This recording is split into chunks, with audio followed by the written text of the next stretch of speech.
Hola amigos, les doy la más cordial bienvenida a ¿Quién golpeó a quién? Soy Manuel Abraham Pacimeño y hoy tenemos como invitado al profesor de Historia Daniel Loaiza,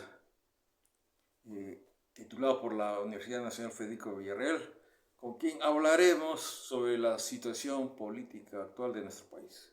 Hola Daniel, bienvenido. Muchas gracias, Manuel, por la invitación. Siempre para mí es un honor poder estar presente en este importante foro, quién golpeó a quién, y encantado de poder dialogar sobre los problemas que me vayas planteando. Tú como historiador, ¿cómo ves lo que está pasando desde hace unos años aquí en el Perú? Con el gobierno actual, el Congreso actual que tenemos. Muy bien, bueno, lo que aprecio en primer momento es una gran crisis en la institucionalidad del país.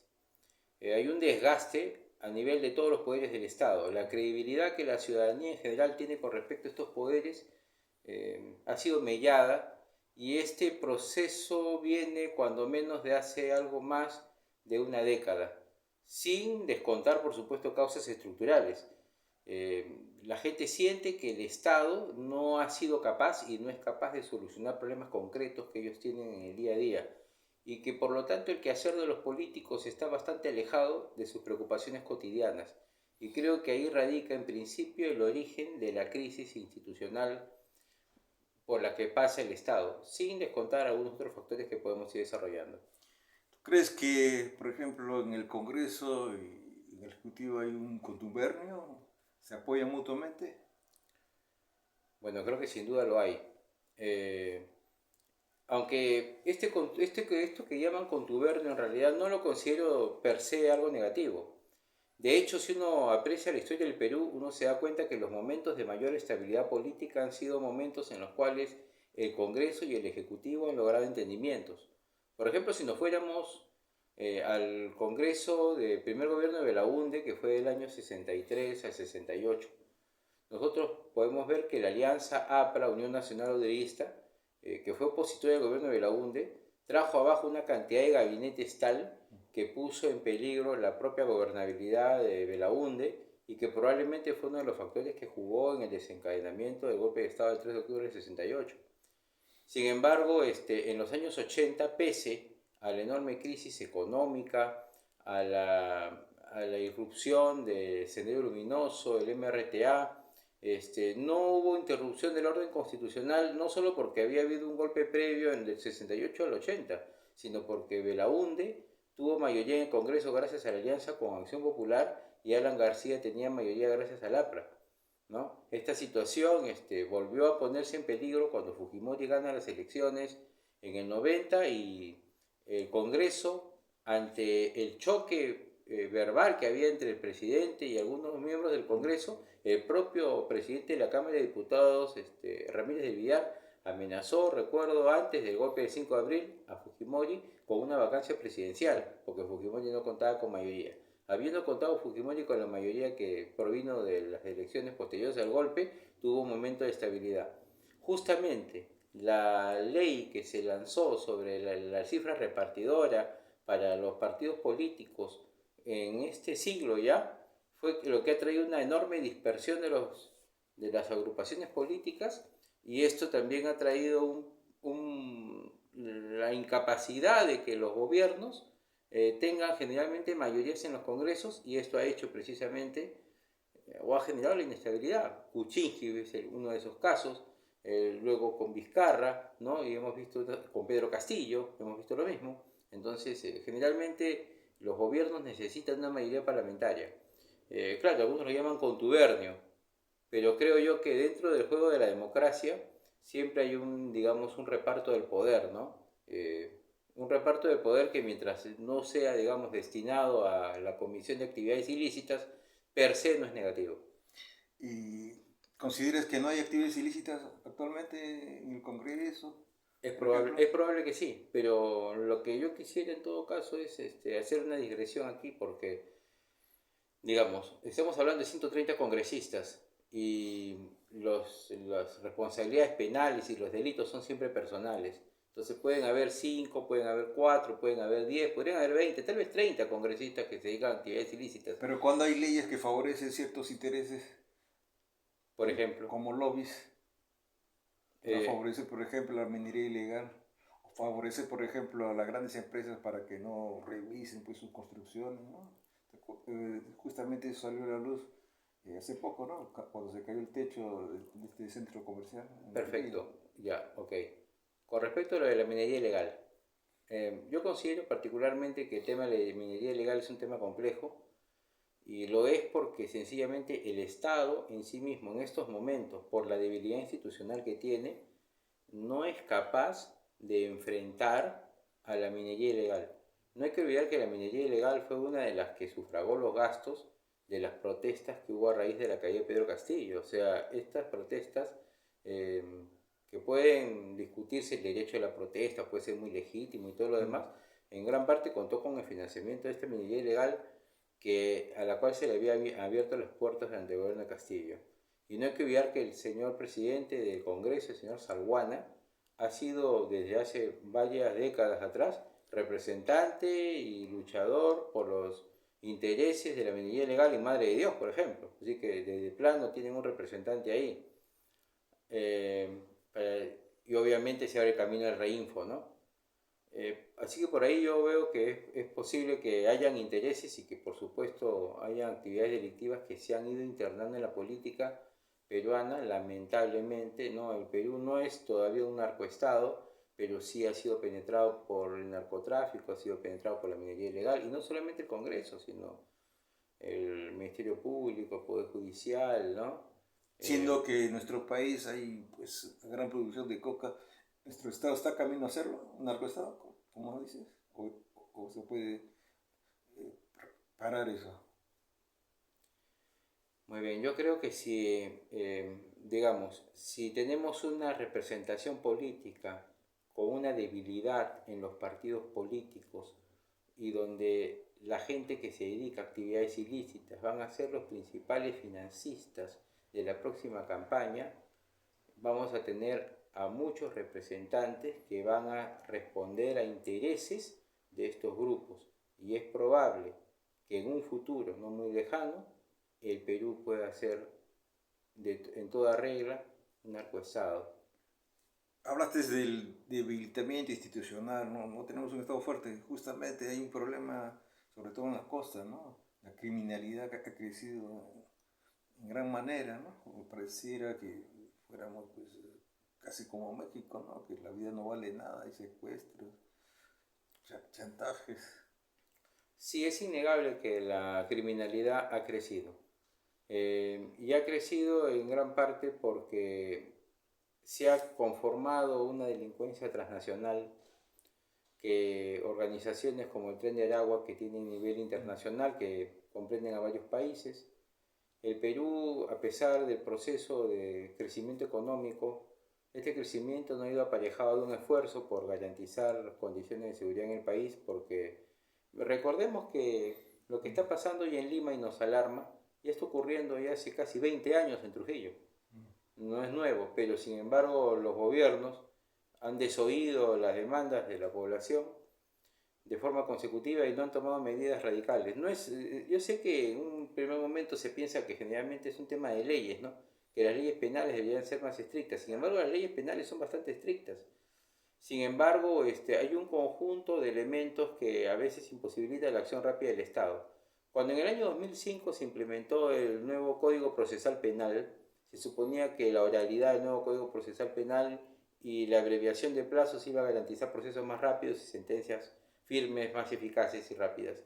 Sin embargo, el Ministerio Público ha demostrado que por la carga procesal o por la falta de formación en la investigación criminal que tienen los fiscales, no han sido capaces de encaminar investigaciones claras ni de encauzar a los procesados hacia procesos que terminen en sentencias. Y esto lamentablemente ha redundado en un debilitamiento de la lucha contra la delincuencia. A veces la policía captura también delincuentes, pese a que la policía también atraviesa por corrupción, pero los capturan y estos terminan libres porque la fiscalía no presenta acusación. El juez no los puede encerrar si no han sido acusados por fiscalía, y esto muchas veces no ocurre. Entonces, por esa razón, muchos han propuesto retornar al antiguo sistema en el cual la policía también hace investigación criminal y no los fiscales que en realidad no conocen de criminalística, ¿no? Otro problema ha sido esa ley que decía que no había que, o sea, que había que avisar a la gente antes de hacer pues, una visita al domicilio, ¿no? ¿Te acuerdas de eso? Muy bien, sí, que también especificaba que tenía que estar con un abogado Sí. defensor, ¿no? Claro. Bueno, ahí yo particularmente considero de que en toda etapa del proceso o del procedimiento de detención, etcétera, el detenido tiene que tener la posibilidad de contar con un abogado. ¿Por Pero qué? avisarle antes Por, por, de detenerlo. ¿Por qué? Por el tema de la legítima defensa. Mm. Muy bien. Ahora, avisarle, ya ese sí estoy en contra. ¿Por qué? Porque muchas veces el aviso es lo que puede entorpecer la investigación, precisamente porque da lugar a que se puedan ocultar pruebas, se pueda eludir la acción de la Entonces, justicia, claramente etcétera. esta ley protege a los criminales en potencia o sospechosos de ser. Sobre todo está encaminada al tema de criminalidad organizada, ¿no? Y como hay muchos políticos que están envueltos en temas de investigación de criminalidad organizada, creo que puede estar en concordancia con sus intereses particulares y habría que analizar mejor las condiciones en las cuales se garantiza el Estado de Derecho, pero a su vez también se garantiza la investigación criminal y se garantizan los procesos que persiguen el delito. ¿Crees que la apertura libre y sin ninguna traba que hizo Kuczynski para la llegada de extranjeros ha favorecido de alguna manera el incremento de la criminalidad en el país? Yo creo que es un sentir nacional. Yo creo que sin ánimo de ser xenófobo Mm. ni nada por el estilo, es evidente que ha habido un incremento en la criminalidad a raíz de la llegada indiscriminada de ciudadanos extranjeros, especialmente venezolanos, al Perú. Lo que habría sí que investigar es algo. Estados Unidos ha ofrecido un financiamiento a los gobiernos que recibían venezolanos. Colombia recibe, Perú recibe. ¿Cuál ha sido el interés económico que está detrás de esto y quiénes se han beneficiado con ello? Porque la gente que ha llegado a Venezuela no ha recibido ayuda del Estado peruano. Entonces estos recursos que el Estado norteamericano ha estado transfiriendo al Estado peruano, presumiblemente para ayudar e insertar a la población venezolana en el sistema productivo peruano y poder permitirle desarrollarse en el país, ¿dónde está este dinero? No se ¿No? ve, No se nada, ve, nada, no se nada. ha visto nada en ninguna parte del Perú. Entonces creo yo que ha sido un gran negocio de algunos y todavía no se ha investigado. Ese es otro síntoma de la gran corrupción que impera en nuestro país. Eso sí, definitivamente el Perú es un país estructuralmente corrupto, ¿no? Nació así la República. Sí, por supuesto, nació así. Bueno, y también pues cuando vinieron los españoles, bueno, aparte trae su civilización, la europea, trajeron también pues ambiciones, ¿no?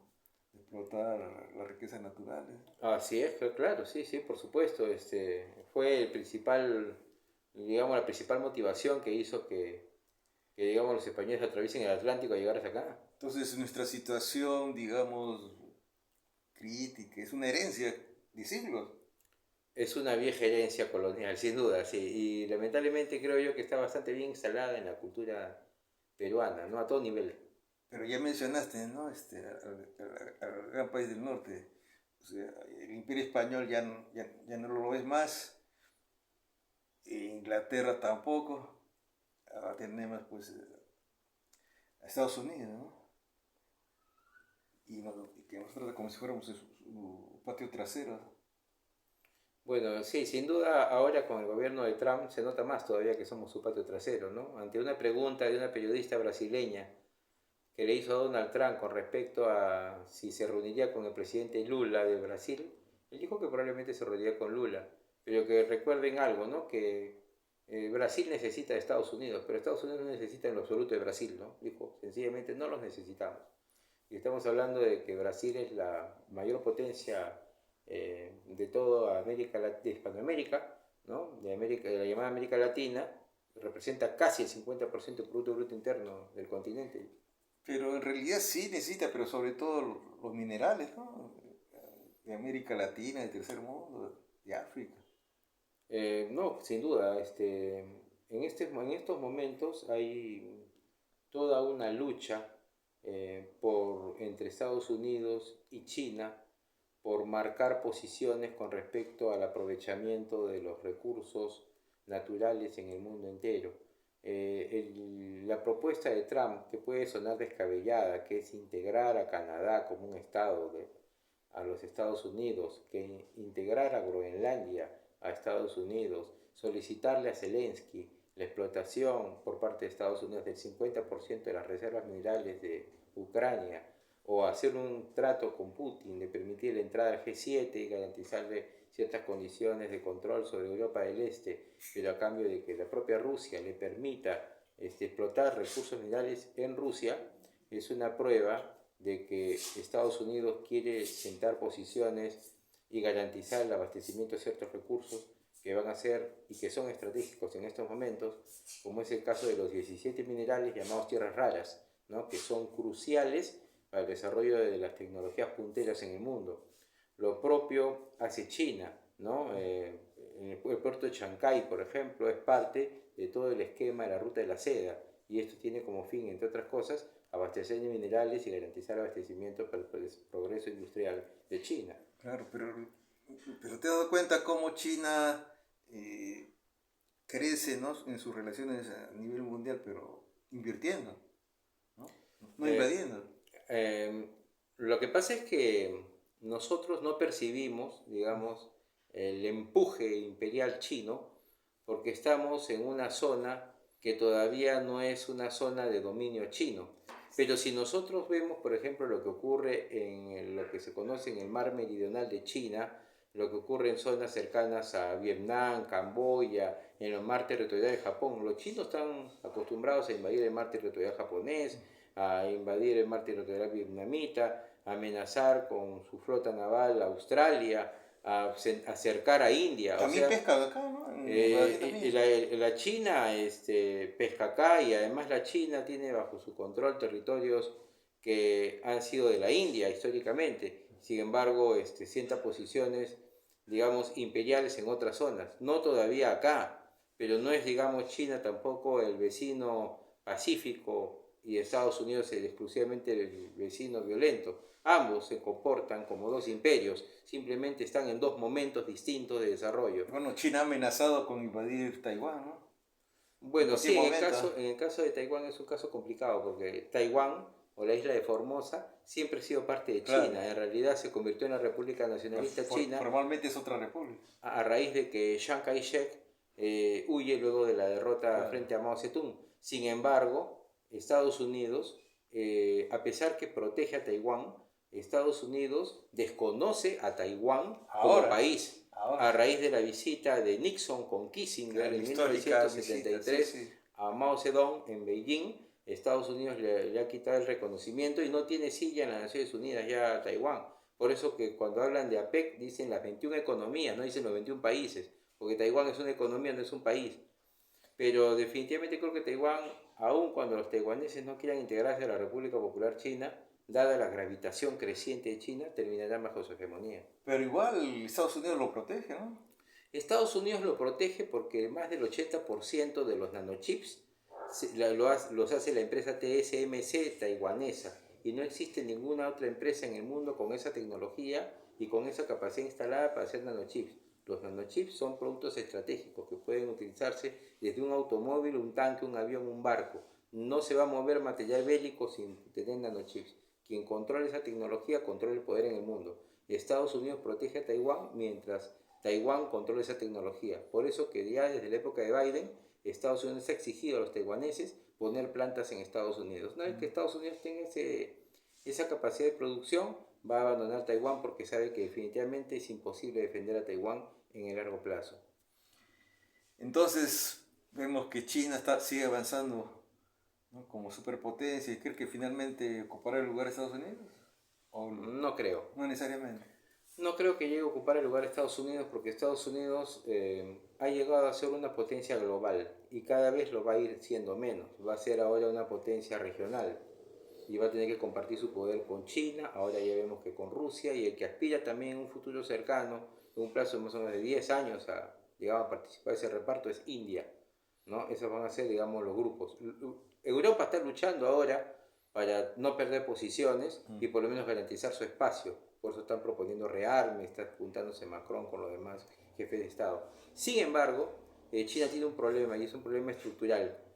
Hoy día China tiene 1.450 millones de habitantes aproximadamente, pero para el final del siglo apenas va a ser menos de 600 millones. Entonces su peso económico, su gravitación, no van a dar para mucho más. Su crecimiento no va a ser ilimitado.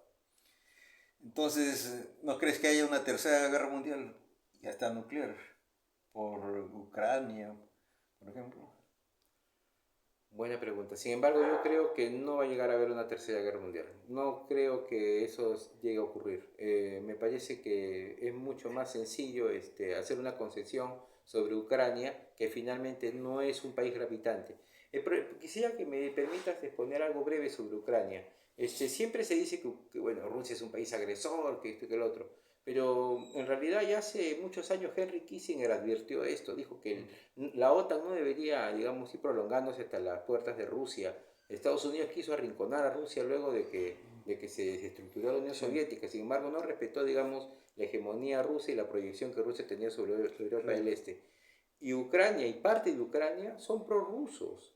Ucrania ha sido parte de la Unión Soviética, hay mucha gente prorrusa ahí. Lo que pasa es que los medios de comunicación, digamos, siempre nos dan la idea de que Rusia es el invasor, ¿no? Y Occidente es el gran protector, lo cual no es cierto. Claro, ser la Ucrania parte de la OTAN es una amenaza para Rusia, ¿no? Y Rusia se está cuidando, ¿no?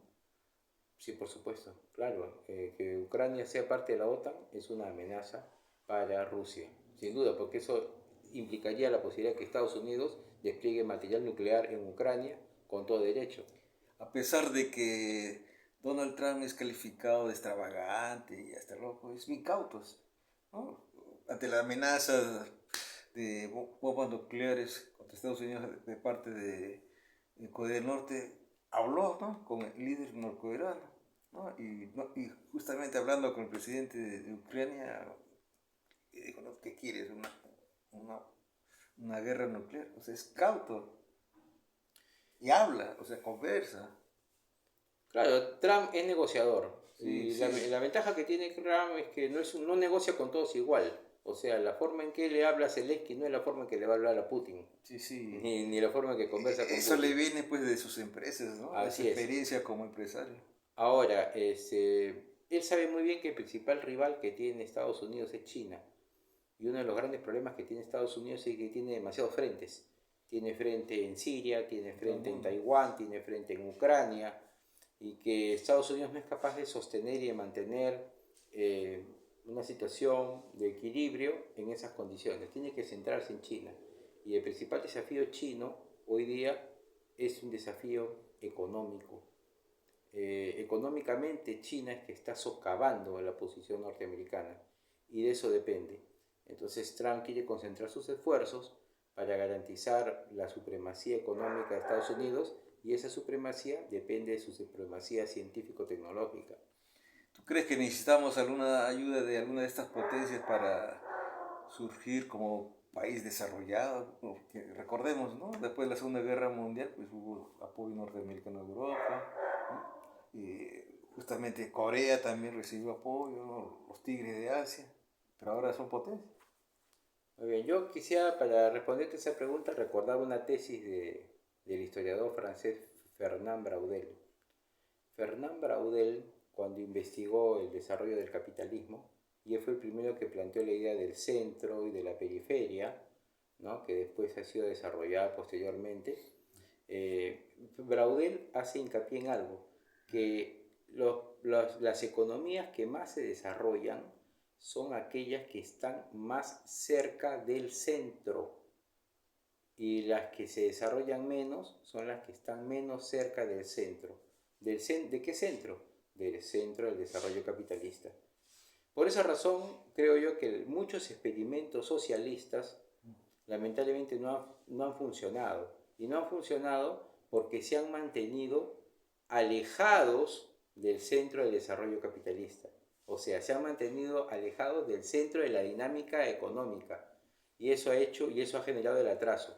Ejemplo, Cuba. Pero también ha sido pues bloqueada, ¿no?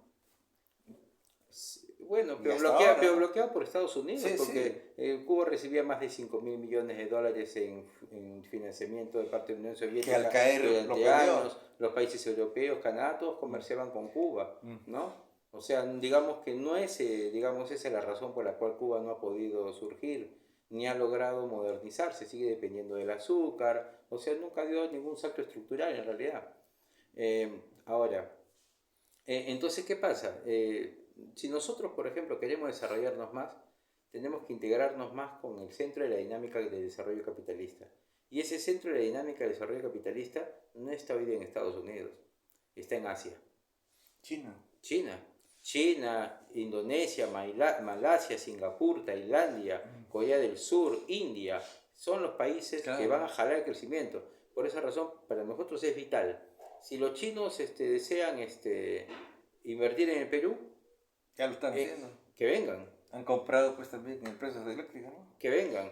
Pero eso Y sí, otras. si no queremos, digamos, estar sometidos al poder político chino, podemos tratar, digamos, de establecer una cartera más diferenciada, ¿no? Por ejemplo, si los chinos tienen Shanghái, bueno, de repente otro país desea desarrollar Corío, el puerto de Corío, pero la idea es que nos vayamos integrando, porque la no integración es lo que genera el atraso. Claro, nos faltan trenes de toda la costa, ¿no? Así es. Y De la costa de la sierra. otro país con el que tenemos que integrarnos de todas maneras es Brasil. Claro. Brasil es un país estratégico para nosotros. Hay el proyecto, pues, ¿no? La idea de aislarnos, esa idea que se utilizó mucho en los años 70, que se impulsó Velasco, que fue la sustitución de importaciones, sencillamente llevó al fracaso. Los países que han querido solamente crecer sobre un mercado interno tan chiquitito, el Perú con 34 o 35 millones de habitantes, no es nada frente a mercados de 1.500 millones, como puede ser India, como puede ser China. No, no, no. Hay que aprovechar los grandes mercados. Ese es una puerta al desarrollo. Claro, abrir más inversiones, ¿no? A empresas para que justamente los minerales que hay acá, pues los trabajen acá, ¿no? Los conviertan en productos.